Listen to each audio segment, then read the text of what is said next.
Olá pessoal, tudo bem? Eu estou aqui mais uma vez para trazer a palavra de Deus para vocês. Eu sou o pastor Antônio Júnior e para mim é um privilégio muito grande trazer os ensinamentos da Bíblia para a sua vida. E a Bíblia diz que a alegria que vem do Senhor é a nossa força. E você precisa dessa alegria de Deus, porque é ela que vai te dar força na caminhada. E o que eu quero falar é justamente sobre isso, sobre a alegria. Não sei se você já tem reparado, mas parece que cada vez mais as pessoas estão desanimadas. Elas estão enfraquecidas na fé. Eu não sei qual é a sua igreja, se você vai em alguma igreja, mas quando a gente vai nas igrejas, a gente percebe que as pessoas estão completamente desanimadas. Poucas pessoas oram, poucas pessoas se reúnem para adorar a Deus, para ir nos cultos. E quando vão, parece que, muitas vezes parece um velório, parece que as pessoas estão mortas. Mesmo conhecendo a Deus, parece que elas estão desanimadas. Mas para fazer as coisas do mundo, elas têm ânimo, elas têm motivação, para trabalhar, para conviver com os amigos lá fora. Para isso não falta energia, mas quando é para buscar Deus, parece que as pessoas nem conseguem orar, não é verdade? Eu não sei se você já passou por lutas assim, você está tão cansado que você sabe que tem que orar, mas mesmo assim você não consegue nem abrir a sua boca. Isso tudo são opressões do inimigo, né? Porque o inimigo, ele sabe que o tempo dele está chegando e tudo que ele menos quer são pessoas orando, pessoas buscando a Deus. E eu sei que muitas vezes eu já passei por isso, né? Eu já percebi na vida das pessoas e principalmente na minha vida um desânimo, né? Uma falta de vontade de orar e de buscar a Deus. E então muitas vezes eu pedi: Deus, derrama um avivamento na minha igreja, na vida das pessoas. Por que está dessa maneira, Senhor? Mas eu aprendi com o próprio Deus que só orar por um avivamento, por um despertamento, não é suficiente. Se nós lermos na palavra de Deus os exemplos de avivamentos que houveram, principalmente se a gente for ler o livro de Neemias, a gente vai ver que o avivamento começou quando as pessoas decidiram buscar a Deus através da Bíblia, através da leitura da palavra. Quando você, o seu pastor, as pessoas da sua casa, elas tiverem no coração desejo de conhecer a Deus através da Bíblia, é nesse momento que Deus vai derramar da presença dele. É nesse momento que Deus vai restaurar a alegria na sua vida. E quando eu falo para voltar os nossos olhos para a Bíblia, eu não estou falando somente ler a Bíblia, porque não adianta você ler a sua Bíblia, conhecer a Bíblia de capa a capa, se você não obedecer.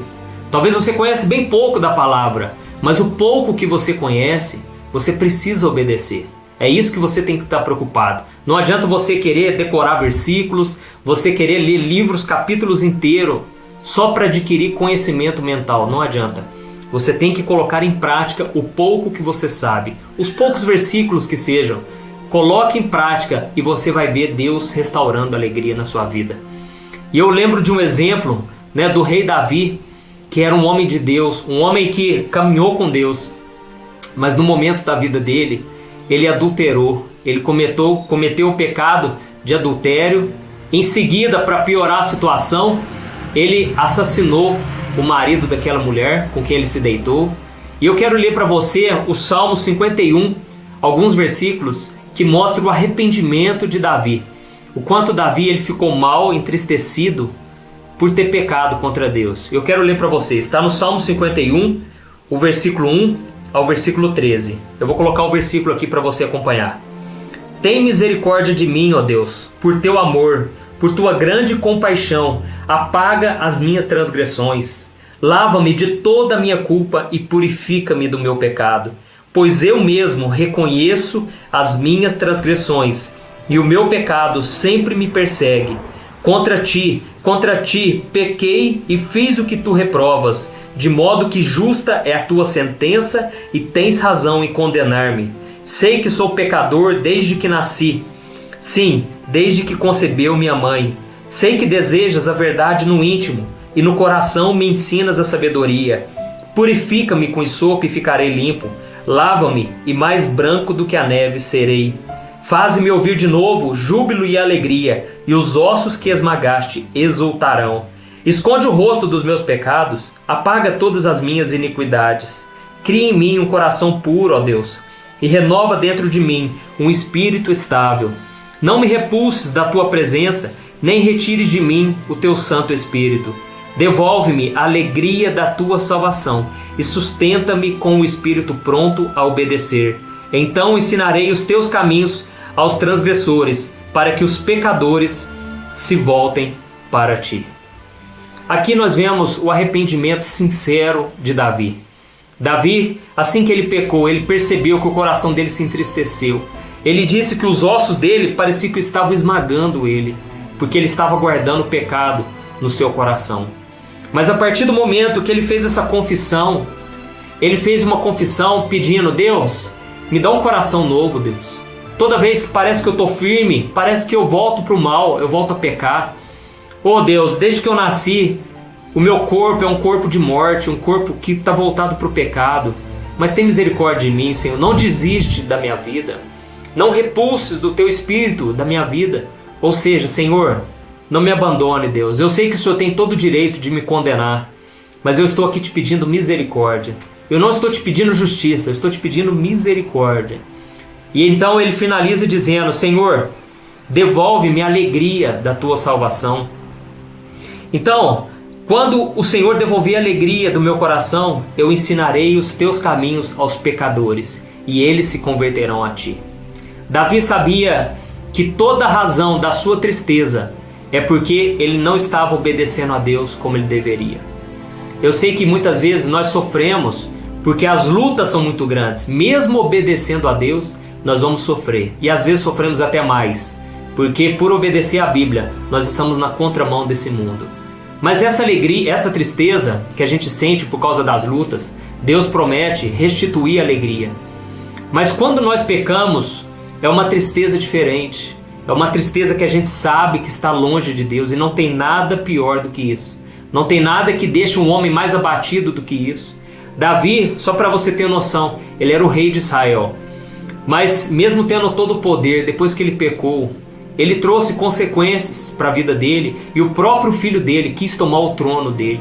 E Davi, ele teve que fugir, ele teve que se esconder do próprio filho.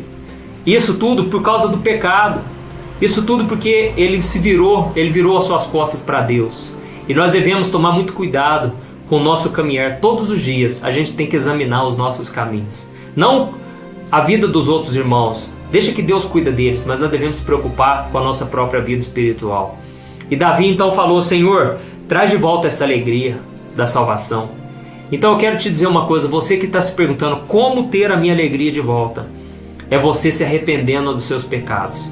É você abrindo o jogo, abre o teu coração para Deus e fala: Senhor, eu não estou culpando ninguém mais, eu não quero colocar desculpas na minha vida. Eu estou aqui dizendo: Senhor, eu tenho me afastado do Senhor, eu não tenho procurado saber qual é a tua vontade, eu tenho feito tudo do meu jeito. Senhor, eu tenho pecado nessa área, naquela outra, os meus olhos têm enxergado aquilo que não deve, os meus pensamentos estão longe do Senhor. Então, quando você se arrepende com sinceridade, Deus, ele restitui aquela alegria. Então, toda vez que você ler a sua Bíblia, lembre-se disso. A Bíblia é o espelho da nossa alma. Quando você lê ela, você tem que entender que tudo que está aqui é para nos mostrar aquilo que temos feito de certo e aquilo que temos feito de errado. Ela é o nosso espelho. Então, faça esse exercício. Quando você lê a palavra de Deus, reflita: eu tenho feito isso que a Bíblia diz? Por que que quando uma pessoa ela se converte aos caminhos de Deus, ela tem tanta alegria? É justamente por causa disso. Essa pessoa, ela está sempre olhando para a Bíblia. Deus, me mostra o que é pecado, porque eu não quero desagradar o teu coração. Eu lembro que quando eu me converti, tudo que eu queria saber era: sexo antes do casamento é pecado? E aí eu descobria que era pecado. Então eu tomava decisão, mesmo não concordando, mesmo não tendo capacidade para obedecer aquilo. Eu pedia: Deus, me capacita, eu quero fazer a tua vontade. Aí você começa a ver que a mentira é do diabo. Você começa a ver que nós não podemos roubar, trapacear ninguém. Nós não devemos falar mal de ninguém. E aí você começa a mudar o teu coração. Deus, me ajuda a viver dessa maneira. E a partir daquele momento, a alegria de Deus vai renovando as tuas forças. Deus vai te capacitando. Por quê? Porque você está alegrando o coração de Deus. Amém? Então, se você quiser a sua alegria de volta, você precisa entender uma coisa: eu preciso me separar das coisas do mundo. Eu preciso abandonar os caminhos errados. Não estou falando para você não conviver com as pessoas lá fora. Não estou falando para você não ter uma vida social, você não assistir televisão, você não ouvir música. Não é isso. Eu estou falando para você não deixar nada contaminar o seu coração. Tem muita gente que pensa assim, para mim servir a Deus de verdade, eu teria que ter feito um seminário de teologia. Eu teria que ficar dentro de uma igreja só orando. Não é isso que Deus quer de você. Deus quer que você aprenda a guardar o seu coração. E a Bíblia diz, como pode um jovem proteger o seu coração? Observando segundo a palavra de Deus.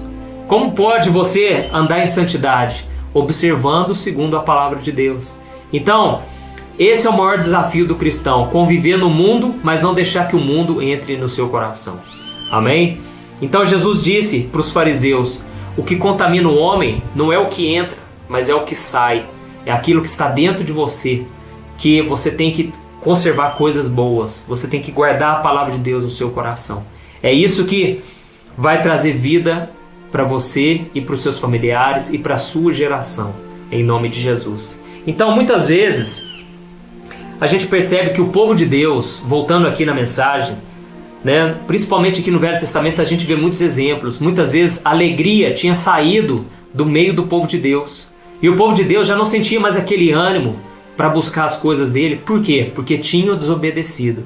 E eu me lembro do exemplo aqui do sacerdote Eli. Aquele sacerdote, ele era um representante de Deus aqui na terra. Ele intercedia pelo povo diante de Deus. Mas os próprios filhos dele estavam fazendo coisa errada. Aqueles filhos dele, eles estavam na porta do templo, eles ficavam com as meninas, eles se deitavam com aquelas meninas. Quando aqueles homens iam oferecer uma oferta para Deus, eles roubavam para eles. Então eles faziam coisas detestáveis diante de Deus. E o que o pai deles fez? Nada. O pai deles não acusou eles, não deu uma disciplina para eles, mas ele se acostumou com o mau testemunho do filho deles. E o que aconteceu? A alegria de Deus saiu da vida deles. A glória de Deus se foi. E quando a glória de Deus se foi, eles foram derrotados. E nós sabemos que se Deus está na nossa vida, não há demônio que se levante contra nós que tem vitória. Não há batalha perdida quando nós estamos na presença de Deus. Mas quando nós estamos afastados de Deus, parece que o teto fica aberto e um monte de ataques do inimigo vem atingindo a nossa casa, a nossa vida. E foi o que aconteceu com eles. E há um outro exemplo, na época de Moisés, que eu vou ler para você essa passagem, em que Moisés ele se ausentou um tempo buscando a Deus e Deus deu para ele os 10 mandamentos. Mas enquanto Deus falava com Moisés, o próprio povo de Moisés se desviou. E eu quero ler para você. Está lá em Êxodo, o capítulo 32, o versículo 15. E eu vou ler para você. Diz assim: Então Moisés desceu do monte, levando nas mãos as 2 tábuas da aliança. Estavam escritas em ambos os lados, frente e verso. As tábuas tinham sido feitas por Deus. O que nelas estava gravado fora escrito por Deus. Quando Josué ouviu o barulho do povo gritando, disse Moisés: Há barulho de guerra no acampamento. Respondeu Moisés: Não é canto de vitória, nem canto de derrota, mas ouço o som de canções. Quando Moisés aproximou-se do acampamento e viu o bezerro e as danças, irou-se e jogou as tábuas no chão, ao pé do monte, quebrando-as. Pegou o bezerro que eles tinham feito e o destruiu no fogo, depois de moê-lo até virar pó. Espalhou na água e o fez com que os israelitas a bebessem. E perguntou a Arão: Que lhe fez esse povo para que você o levasse a tão grande pecado? Respondeu Arão: Não te enfureças, meu senhor. Tu bem sabes como esse povo é propenso para o mal. Aqui nós vemos esse exemplo que eu te falei. Moisés, ele tinha descido do monte com as 2 tábuas dos 10 mandamentos. E quando ele começa a chegar lá perto da onde estava o povo de Israel, ele ouviu um barulho. E Josué então disse para ele: Você está ouvindo esse barulho? São barulho de músicas, de cantos de vitória, cantos de guerra. E Moisés falou assim: Não é isso que eu estou ouvindo. O que eu estou ouvindo são apenas música. Ou seja, ele estava dizendo: o que eu estou ouvindo é apenas barulho. Eu não estou ouvindo nada que seja da parte de Deus. Não, pelo contrário. Eu estou ouvindo que algo que é do homem, algo produzido pela carne. E Moisés então percebeu na hora que aquele povo tinha feito um bezerro de ouro, porque eles disseram assim, ó, nossa, Moisés está demorando demais naquele monte, vamos fazer deuses para nós, porque nós nem sabemos o que aconteceu com aquele homem. Aquele homem nos tirou do Egito, mas agora nos abandonou aqui no deserto. Aquele povo tentou contra Deus. Eles pensaram, o que pode acontecer demais com a gente? Né? Não pode acontecer nada de errado. E eles fizeram um bezerro de ouro ali.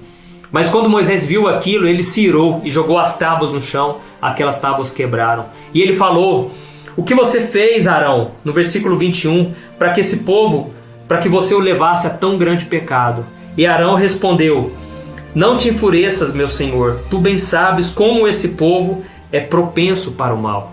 Então olha a desculpa que Arão deu. Ele falou o seguinte, Moisés, você está cansado de saber que esse povo aqui tem uma tendência muito grande para pecar, Moisés. Então não fique nervoso não, porque esse povo é assim mesmo. Esse povo é desobediente, esse povo é pecador. E esse muitas vezes é o problema da nossa vida. A gente começa a pensar o seguinte, não, eu sou assim mesmo, né? Eu sou muito assim falho, eu sou muito pecador, não tem jeito mais para mim. E quando você fica se achando dessa maneira, aí que você mergulha de cabeça no pecado. Mas quando você olha para Jesus e você sabe que você não merece nada, mas Jesus morreu na cruz por você, justamente por você ser pecador, então você recebe o perdão e você recebe a capacitação, aquela força para vencer o mal. E da mesma forma que Moisés, ele chegou à conclusão, olha, esse povo está só fazendo barulho. Se você está firmado na palavra de Deus, você percebe claramente que muitas vezes o que nós vemos nas igrejas é apenas barulho. São pessoas fazendo movimentos, pessoas fazendo muito barulho, muita agitação, muita música, mas não tem nada da presença de Deus. Não estou falando que são todas assim, mas hoje as pessoas têm disfarçado. Por quê? A presença de Deus já não está mais lá atuando e as pessoas então criam seus próprios métodos. Então o que eu quero te dizer é que não seja manipulado por ninguém, por nada exterior. Deixe que o Espírito Santo conduza a tua vida. Deixe que Ele te mostre aquilo que é certo, aquilo que é errado. E se você estiver firmado com Deus, você logo vai perceber que algo não pertence a Deus, algo não vem de Deus. Porque aquilo que vem de Deus, Ele te traz paz, Ele te traz alegria. E é isso que eu desejo para você, que você esteja tão firme com Deus que nada vai abalar a sua fé. Eu me lembro uma vez que eu estava querendo buscar a Deus e eu estava com muita sede da palavra de Deus e eu, junto com um amigo meu, nós alugamos 2 DVDs para a gente assistir na casa dele e depois orar. Então, em primeiro lugar, nós colocamos o DVD de um pregador que há pouco tempo atrás tinha ido na nossa cidade e Deus tinha usado ele poderosamente. E nós vimos esse pregador num congresso, o maior congresso que tem, e ele estava lá pregando e ele sapateava e ele pulava e ele pregava muito alto. Mas eu fui percebendo algo estranho. Eu percebi que aquilo estava sendo gerado pelas emoções dele, não por Deus. Deus não estava agindo naquilo ali. E era coisa da carne, coisa do homem. E então eu comentei com esse amigo meu e ele percebeu a mesma coisa. Ele falou, cara, eu percebi também que esse homem aí, ele está só encenando, ele está fazendo um teatro. E aí nós ficamos muito desanimados, né, com aquilo. E aí resolvemos, vamos colocar esse outro DVD que a gente alugou. Era um DVD de louvor e adoração de um homem chamado Michael W. Smith. É um cantor americano. E esse homem, ele praticamente não fez barulho. Ele simplesmente tocava o seu teclado e ele adorava a Deus e as pessoas choravam. E ele chorava também. E era um mover de Deus, era diferente. E aquilo tocou meu coração, tocou o coração do meu amigo. E ali Deus nos deu uma grande lição. Às vezes aquilo que a gente vê como sendo de Deus, muitas vezes não é. Porque às vezes aquilo é só barulho. E nós precisamos ter o discernimento de Deus para a gente entender que algo vem de Deus ou algo não vem. E ali eu aprendi que aquele homem estava com um coração sincero, em arrependimento. Um coração aberto para Deus. Deus, sonda o meu coração. Me mostra o que tem de errado. E é por causa disso que a presença de Deus veio naquele culto. E eu espero que você também volte a ter a presença de Deus quando você abrir o seu coração completamente. Então aí na sua casa, onde você estiver, crie esse hábito a partir de hoje de abrir o seu coração para Deus. Não adianta nós nos escondermos dele. Deus já sabe quando você erra, quando você pede perdão, erra de novo. Deus já sabe de tudo. Mas o que Deus está querendo ver é a sinceridade do seu coração. E a promessa dele é: ele vai restituir a alegria na sua vida, e a partir daí você vai ser uma bênção na vida dos irmãos, na vida das pessoas que ainda não conhecem a Deus. Amém? Espero que você tenha gostado dessa mensagem. Se você gostou, compartilhe aí com seus amigos e me acompanhe, porque estarei sempre colocando mais vídeos aqui. Amém? Em nome de Jesus, que Deus te abençoe poderosamente, e eu tenho orado pela sua vida. Um grande abraço.